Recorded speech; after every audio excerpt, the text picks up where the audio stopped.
The task that we face today is to understand the language of nature.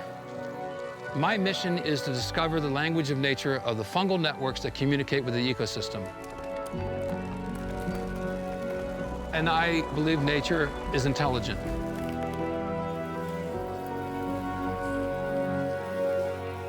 The fact that we lack the language skills to communicate with nature does not impugn the concept that nature is intelligent.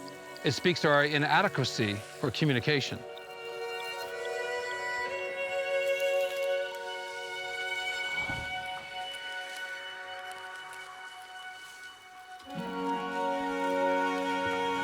If we don't get our act together and come in commonality and understanding with the organisms that sustain us today, not only will we destroy those organisms, but we will destroy ourselves.